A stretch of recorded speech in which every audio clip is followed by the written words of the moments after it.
So, you clicked on this video right now because you're looking to catch some grass carp at your local ponds, whether it may be in your neighborhood or wherever it may be. But you're looking for a few tips, maybe something to get you started or something to put you in the right direction. Today, that's what I'm here for. I'm going to be showing you guys everything you might need to know in order to catch these fish successfully and be able to enjoy it at the best of your ability. I filmed a video like this just about a year ago. I didn't really like the way it turned out. I'm filming kind of a follow-up video here now a year later. It's actually one of my most popular videos on my channel, so clearly it's very recommended. It's something that people like to see. So yeah, I figured why not do it again and hopefully help you guys just a little bit more and make it a little bit quicker and hopefully a little bit more time efficient. So we're going to start off here real quick. This is only taking me a little bit. We're going to start off with all like the boring stuff, the gear, what time to go, and that sort of stuff. So as far as gear goes, hooks, rod, line, that sort of stuff, I keep it real simple. You can really do whatever you want with it. You can go ultralight, you can go heavier action. I prefer to go as light as you possibly can without having to, make it too difficult for you. I wouldn't go with an ice fishing rod. You can do that if you want to have the fight of your life, but I wouldn't recommend it. Something like this is perfect for this sort of situation. This is a medium action fast rod. It's a 6'6" with 8-pound test on it. It's a lose. It's a super light rod, super cast efficient. It makes it so that these grass carp put up an amazing fight, but also doesn't make it so you're feeling completely outplayed. So I prefer going right about 6'6", a medium action rod, an ultralight rod, medium heavy rod, something along those lines. 8-pound test to 10-pound test. I wouldn't go any lighter than 8. I wouldn't go any higher than 12 if you have to. So the 10 is right around the Goldilocks zone. You could also go 8, like I said. I've got 8 on this guy right here. Now, as far as hooks go, I actually like to use drop shot hooks, like for bass. So if you aren't much of a bass fisherman, you can go with circle hooks or straight J hooks, much smaller size, not too small to be bluegill sized, but just slightly bigger than that. I'm not going to give you guys an exact sort of size measurement because there's really no point. I've caught grass carp on bluegill hooks, tiny little hooks, and I've also caught grass carp on giant offset, size 5/0 hooks. So it really does not matter as far as hooks go. I'd recommend going for like a drop shot hook or a straight J hook or some sort of circle hook if that matter. As far as bread goes, I personally prefer whole wheat bread. I think it stays on the hook a little bit better, and I think it's just overall a little bit more efficient. It's also not as cost efficient though. It's a little bit more expensive. You can go with that white bread. I've caught fish on cereal before, chumming it. So whatever is bread, whatever that floats, that even looks like bread, you can throw, and I'm sure you can catch fish on it. So now timing, weather, that sort of stuff. How I like to break it down is you have pre-storm and you have post-storm. Those are the two best times to go fishing for them. I would definitely say post-storm is slightly better than pre-storm, but if you've got pre-storm conditions, you might as well go out there for pre-storm and then go out there for post-storm later. Early mornings, late in the evenings, kind of similar to all other types of fish, whether it might be bass or catfish or whatever. Very similar. Early mornings, I'd say from about sunrise to about maybe 1 p.m., and then from that 2 p.m. to 5 p.m. range, it'll probably be pretty slow. And then you can fish from 6 p.m. to sundown. Now finally, what you might be looking for. I'm sure you probably already have seen grass carp in your ponds, and now you're just looking to catch them. But maybe you don't know if there's grass carp in your ponds, and you want to know if there is, or you just want to know the best spots on your pond to catch them. It's real simple. All you gotta do is you gotta find some sort of place where human interaction can be, whether it might be a walkway, a sidewalk, some sort of, embankment on the pond where people can walk, where families can go. Because a lot of times what you'll see is you'll see families with bread, they'll see ducks in the water, they'll see turtles, and they'll feed them, they'll throw bread in the water, and the grass carp and even the catfish will tend to catch up on that, and they'll realize that they're starting to throw bread in the water, and that's when they start to get in a feeding habit, and they start to go in those same little corners or those same little sidewalks.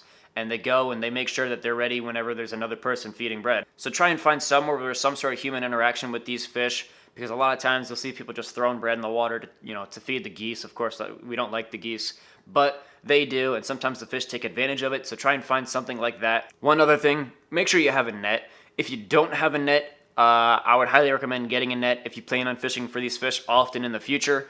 If you're just kind of being real casual about it right now, you just kind of want to hook one and see what you can do, then yeah, you don't need one, but I would highly recommend once you do get the chance, get yourself a net or something to help you land these fish, because it is going to be very difficult if you're just by yourself trying to land these fish. If you're with a buddy, it'll be a little bit simpler, but if you're by yourself and you don't have a net, you're going to have a lot of difficulty trying to get that fish on the bank. So without further ado, let's go and head to the pond now, see if we can catch some fish, see if we can find some of those locations that we're looking for, and we'll see if we can make a day out of it. So yeah, let's go catch some fish. So you see something like this right here is exactly what we're looking for. You guys see there's a crosswalk right here, some sidewalk, and it goes all the way down, and you see right there is the gold, which is also some grass carp attraction. But this right here is what we're looking for. This is the type of structure, I'll call it structure, that we're looking for. We're looking for sidewalks, crosswalks, anywhere where people can go right down to the bank is what we're looking for here. And right there, That's the gold mine. That's what we're looking for.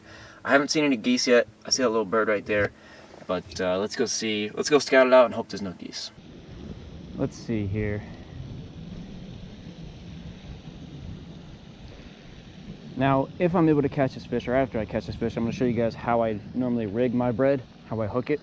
But for now, whenever you see a grass carp, you want to make sure you have eyes on them the whole time. Try not to lose track of them, well, especially now because there's so many turtles. As soon as you see them pop up, go and cast about 5 to 10 foot right in front of them.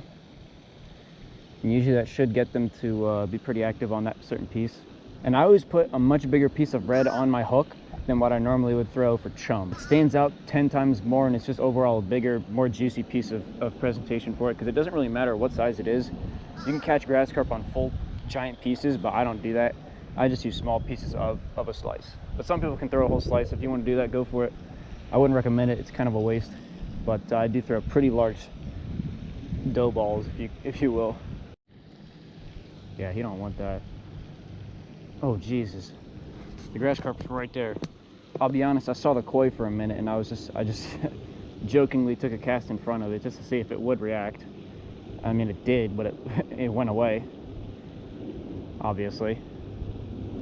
But I think the grass carp was right there. Oh! I got him. There we go. There we go. Yep, he was right there. Okay, well, I couldn't even really talk about how I just did that, unfortunately. Watch out for those turtles. They got some sharp claws. I couldn't really talk about...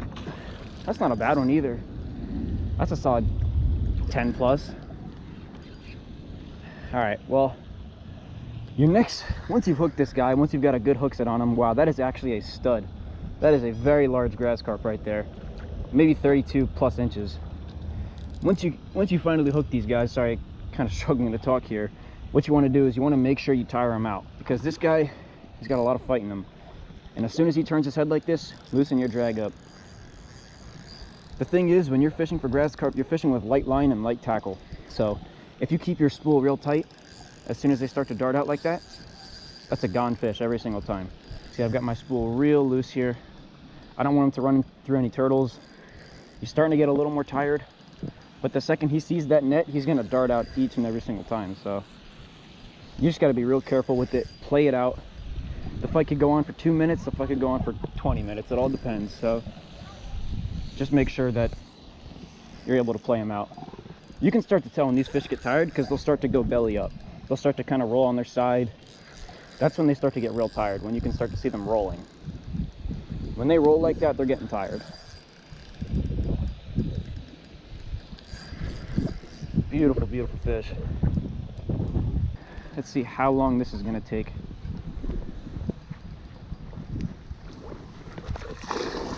Oh, he didn't like that. He did not like that. I didn't like that either, though. Whew. That was risky. Yeah, he doesn't like that. He does. When they see that net for the first time, they do not want to come back to the bank, period. They're just done. They do not want to come back. Once they see that net, to them, it's no returnal. They do not want to have to deal with that.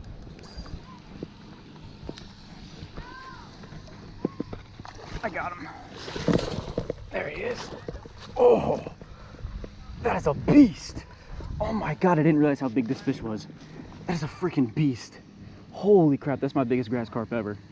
Oh my goodness. Look at this fish. Are you kidding me? This is a 20 pounder right here. This is easily a 20 pounder. No questions asked. Oh my goodness.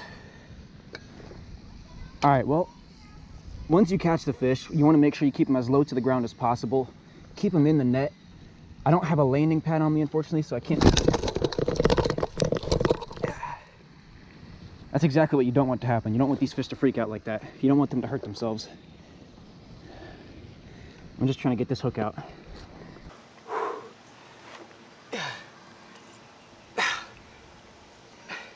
That right there is an absolute beast. Stop it. I've got you. Again, there he is. Absolute beast of a fish. Let's get him back in the water. All right, getting him back in the water is real simple. Place him in, hold them by the tail, and just like you would with a bass, just wait till that happens right there. Right now what I'm going to do is I'm going to show you guys how I rig my bread. This is one slice of bread right here. What I'm going to do is I'm going to take about one third of it, maybe a half if I'm feeling extra risky. That's a half. I'm going to split it up, and that's the piece I'm going to use right there. Whereas usually the piece of chum that you're going to be using is about this big, so much bigger, but you want that. That's exactly what you want. The fish see it and they enjoy it much more. So what I'm going to do is I'm going to take the bread, I'm going to put the hook right in the middle, and I'm going to fold it over like this, and I don't want to squeeze it too hard, and I'm just going to kind of ball it up like that, and that should float. You don't want to go, you know, too much and just absolutely jam it on there, or else it will sink. But you also don't want to be too light with it, because then your bread's just going to fall completely off. So you want to get that nice little middle ground, and right here I've got just that. I'm actually going to head out now, believe it or not. I don't have much more time to fish anymore, and plus there's geese, so they've kind of ruined my day, but that fish definitely made up for it. So I'm gonna get this camera back in my hand and explain everything that I might have not explained yet. And that was just insane. That was my biggest grass carp ever. Well, I'm trying to inform you guys how to do this as well. And for the final tip of the day is to go and hit that subscribe button, hit that like button if you like the video, hit that dislike button if you dislike the video. I'm trying to get to 800 subs. I'm actually pretty close. And who knows, maybe we'll get to 1,000 subs here pretty soon. I don't know. But I really appreciate if you guys hit that subscribe button. I do a ton of bass fishing and a ton of just fishing content in general that you guys hopefully should like all around the Carolina region. So yeah, I really appreciate it if you did that. Thank you folks so much for watching. I'm gonna get back in my car. I gotta get some stuff done today. Capture moments, create memories. I will see you in our next video. Peace out.